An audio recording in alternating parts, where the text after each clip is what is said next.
सो alright guys, टोकोपी original scenes का episode 3 आ चुका है और आज की इस वीडियो में हम आपके सामने एपिसोड 3 एक्सप्लेन करने वाले हैं। लेकिन अगर आपने अभी तक पहला और दूसरा एपिसोड नहीं देखा है तो आप लोग हमारे चैनल पे जाके देख सकते हैं। तो बिना किसी देरी के चलिए फिर वीडियो को स्टार्ट करते हैं। तो लास्ट पार्ट में हमने देखा था कि टोकोपी के हैप्पी कैमरे की वजह से मरीना चैन की यहाँ पे गलती से मौत हो जाती है, लेकिन उसकी डेथ की वजह से यहाँ पे सुजुका काफी ज्यादा खुश हो रही थी और वो ओक्टोपी का हाथ पकड़ के जंगल से जैसी बाहर निकलने लगती है तभी उन्हें रास्ते में अजूमा दिख जाता। वो कहता है कि ओ तुम यहाँ पे हो, मैं तुम्हें कितने देर से ढूंढ रहा था। तभी उसकी नजर ओक्टोपी पे जाती है। वो कहता है कि ये बॉल जैसी अजीब सी चीज आखिर है क्या, और उसके बाद पीछे उसकी डेड बॉडी के ऊपर नजर पड़ती है और ये देखकर वो एकदम हैरान हो जाता है। सुजुका बताने लगते दरअसल ये टोकोपी के मैजिक की वजह से मर गई है। टोकोपी बोलने लगता है वो कोई मैजिक नहीं था, वो तो बस हैप्पी कैमरा था। लेकिन यहाँ पे तो अजूमा के पसीने छूट रहे थे। वो अपने मन में सोचता है कि आखिर ये लोग इतने शांत क्यों, इन्हें तो अभी काफी ज्यादा डरना चाहिए था। और तुम यहाँ पे इस डेड बॉडी को ऐसे ही कैसे छोड़कर जा रही थी जैसे कि तुम्हें कुछ फर्क ही नहीं पड़ा। तभी टोकोपी अजूमा की तरफ देखता और कहता यार तुम तो बहुत ही ज्यादा डरे हुए से लग रहे हो। अजूमा कहता क्या यहाँ पे किसी का मर्डर हो चुका और तुम लोग एकदम शांति से बैठे हुए हो। तभी अजूमा कहता कि तुम्हें पता नहीं है शायद से अगर हम किसी को मार देते तो हमें पुलिस वाले जेल में पकड़ के ले जाते। और ये बात तो तुम बिल्कुल भी मत सोचना कि किसी एलियन ने मरीना चैन को मार दिया और तुम ये बोलोगी तो तुम्हारी बातों पे हर कोई विश्वास कर लेगा। सुजुका कहते फिर इस तरीके से तो मैं चैपी से मिल नहीं पाऊंगी। तभी काजुमा कहता कि मैंने काफी सारी बुक्स में पढ़ा है कि अगर हम कोई गुनाह करके सामने से सरेंडर कर देते तो हमें कम सजा मिलती है। और काजुमा कहता है कि अगर तुम ये रास्ता अपनाओगी तो तुम्हारा गुनाह भी कम हो सकता है और चलो मेरे साथ पुलिस स्टेशन। तभी सुजुका कहते कि यार काजुमा कोई और चारा नहीं है कि इस प्रॉब्लम से बचने के लिए। तभी काजुमा बताता वैसे बहुत सारे रास्ते तो होते बचने के लिए, जैसे कि किसी और के ऊपर ब्लेम डाल दिया जाए, लेकिन दूसरे के ऊपर गुनाह डालना ये तो उससे भी बड़ा गुनाह है। तभी सुजुका कहते कि ठीक है फिर यही करते, लेकिन ये सुनकर काजुमा एकदम हैरान हो जाता और वो बोलते ये भी एक बहुत बड़ा क्राइम है। तभी सुजुका कहते कि हमारे पास टोकोपी का मैजिक है, कुछ ना कुछ काम तो बन ही जाएगा। तभी काजुमा कहता है लेकिन ऐसा नहीं हो सकता, जिसमें सुजुका कहती है कि क्यों नहीं हो सकता। और तभी सुजुका की बात सुनकर यहाँ पे काजुमा को अपना एक फ्लैशबैक याद आ जाता बचपन का, जिसमें वो सोच रहा था why can't you do it. तभी सुजुका काजुमा को कहते कि यार काजुमा ना ही मेरा कोई बेस्ट फ्रेंड है, ना ही मेरी मॉम मेरा साथ देगी। और वो उसके पास आकर उसका हाथ पकड़ लेते और कहते कि प्लीज मेरा साथ दो। और सुजुका को चमचमाता हुआ चेहरा देखकर यहाँ पे काजुमा पिघल जाता और उसकी मदद करने के लिए तैयार हो जाता है। जिसके बाद ओक्टोपी यहाँ पे अपने सारे गैजेट निकालता है और उनमें से एक गैजेट होता है जो कि होता है मेमोरी बॉक्स। ये कोई ऐसा वैसा गैजेट नहीं है, इसके अंदर अगर हम कुछ चीज को डाल के रख देते ना वो सालों के लिए प्रिजर्व्ड हो जाती है। और यहाँ पे ओटोपी मरीना चैन का रूप ले लेते और जो मरीना चैन की डेड बॉडी होती वो लोग एक गड्ढा करते और गड्ढा करके उस गैजेट के अंदर मरीना चैन की डेड बॉडी को प्रिजर्व्ड करके गाड़ देते हैं। और यहाँ पे ओटोपी मरीना चैन का रूप ले लेता और वो काफी ज्यादा खुश हो रहा था क्योंकि फाइनली उसने सुजुका के चेहरे पर दोबारा से स्माइल ला दी। इसके बाद ओटोपी मरीना चैन के घर आ जाता और वो देखता कि यहाँ पे मरीना चैन की माँ और डैड की लड़ाई हो रही है। तो गुस्से में मरीना चैन का बाप के हाथ में एक चीज होती है जो कि सीधा पीछे की तरफ फेंक देता और गलती से वो मरीना चैन के जाके नाक पे लग जाता। तभी मरीना चैन की माँ कहती तुम्हें पता ना वो एक लड़की अगर गलती से उसके चेहरे पर ये लग जाता जिस कारण उसके चेहरे पर निशान बन जाता तो वो बिल्कुल भी अच्छा नहीं लगता। यहाँ पे ये लोग लड़ाई करने पे लगे होते लेकिन यहाँ पे जो टोकोपी होता वो तो एकदम शांति से बैठा हुआ था और स्माइल कर रहा था। सीन शिफ्ट होता और हम सुजुका को देखते जो कि अजूमा को कहती है कि क्या हम चैपी से मिलने के लिए जा सकते हैं। अजूमा कहता है कि अभी नहीं, तुम्हें पता ना तुम्हारे डैड टोक्यो में रहते हैं और वहाँ पे जाना मुश्किल है। दरअसल जो सुजुका है ना वो अपने डॉग को अपना फादर मानते और उसी की यहाँ पे बातें चल रही है। और वो कहता है कि इससे पहले इस ओटोपी को सेटल तो होने दो।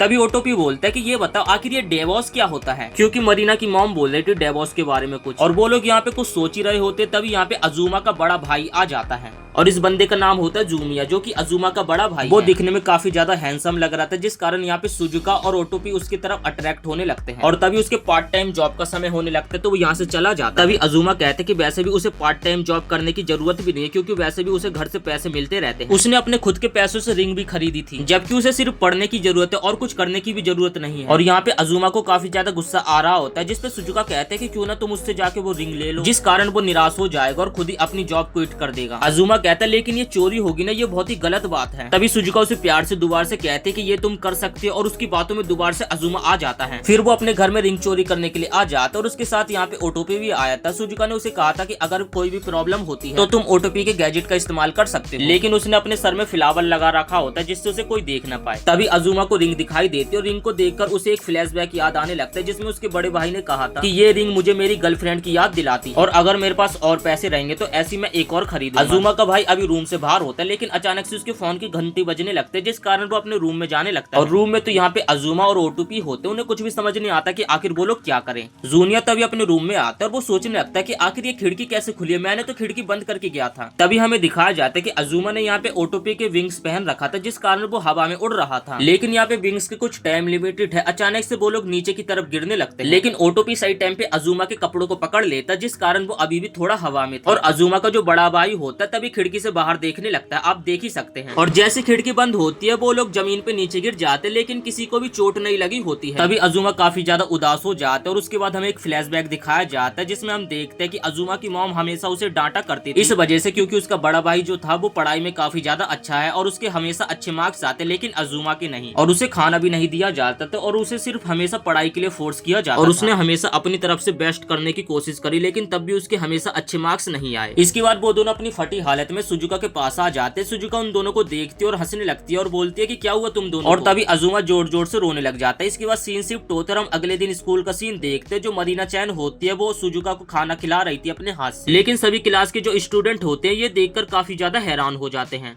इसके बाद वो तीनों साथ में मिलकर काफी ज्यादा एंजॉय करते हैं और टोक्यो के बारे में काफी ज्यादा रिसर्च करते हैं और वो तीनों काफी मजे से अपनी लाइफ को जी रहे थे और टोकोपी को भी ये लाइफ काफी ज्यादा पसंद आ रही थी। ओटोपी मरीना चैन बन के खुश रहने लगी है, जिस कारण मरीना चैन के जो फादर होते हैं वो भी मरीना चैन को देखकर काफी ज्यादा खुश होते हैं और उसे कहते हैं क्यों ना तुम मेरे साथ चलो मेरे घर। मरीना चैन ये सुनकर खुश हो जाती है और वो सोचते कि उसके फादर टोक्यो में रहते और मेरा चैपी से मिलना भी आसान हो जाएगा, तो जिसके लिए वो हाँ कर देती है। अब ये देखकर तो मरीना चैन की मॉम को काफी ज्यादा गुस्सा आ जाते और जब मरीना चैन अकेली होती है, ओटोपी यहाँ पे खाना खाने वाला होता है, तभी मरीना चैन की मॉम आती है और उसके गाल पे एक जोर का रगड़ देती है और तभी उसे चांटे पे चांटे पड़ते रहते हैं। उसे कुछ भी समझ नहीं आ रहा था कि आखिर मॉम उसे क्यों मार रही है। और उसके बाद उसकी मॉम कहते हैं कि मुझे लगता है कि तुम काफी ज्यादा बदल चुकी हो, पहले तुम मेरी साइड लेती। उसकी मॉम कहते हैं कि लगता है कि सब कुछ बदल चुका है, जिस पे मरीना चैन कहते हैं कि नहीं मॉम मैं दोबारा से बदलने की पूरी कोशिश करूंगी, मैं पहले जैसी बन के दिखाऊंगी। तभी यहाँ पे उसकी मॉम मरीना चैन को रिमोट उठाकर मारने वाली होती है, लेकिन यहाँ पे मरीना चैन जोर से चिल्ला देती है, जिस कारण उसकी मॉम यहीं पे रुक जाती है। और फिर उसकी मॉम कहते हैं कि मुझे नहीं पता कि तुम कौन हो, लेकिन तुम मेरी मरीना तो नहीं हो सकती और प्लीज मेरी बेटी को मुझे वापस कर दो। इसके बाद हमें मरीना चैन की एक बैक स्टोरी दिखाई जाती है। जब मरीना चैन पैदा हुई थी तो उसके माता पिता एक दूसरे से काफी ज्यादा प्यार करते थे और वो बिल्कुल भी लड़ाई नहीं करते थे। तभी ओटोपी फोटो देखकर काफी ज्यादा उदास हो जाता है और वो रोने लग जाता है और मरीना चैन की मॉम को कहता है कि मैं आपकी बेटी को वापस नहीं कर सकता क्योंकि मैंने आपकी बेटी को मार दिया है। और तभी ओटोपी मरीना चैन की मॉम से माफी मांगने लगता है और कहता है कि मैं कोई ना कोई तरीका निकाल लूंगा सब कुछ ठीक करने का, प्लीज मुझे माफ कर देना। और फिर वो सोचता है कि मुझे इस बारे में सुजुका से बात करनी पड़ेगी। और फिर हमें दिखाया जाता है कि जंगल में जियोलॉजिकल सर्वे होने लगता है, जिस कारण यहाँ पे मरीना चैन की उन लोगों को लाश मिल जाती है और वो लोग देखकर एकदम हैरान हो जाते हैं कि यहाँ पर एक बच्ची की लाश दफन है। और इसी के साथ ये एपिसोड यहीं पे समाप्त हो जाता है। सो उम्मीद करते आप लोगों को ये तीसरा एपिसोड पसंद आया होगा। अगर आपने इस वीडियो को एंड तक देखा हो तो वीडियो को एक लाइक करके चैनल को सब्सक्राइब जरूर से कर देना। आपके एक सब्सक्राइब से हमें बहुत ही ज्यादा मोटिवेशन मिलता है।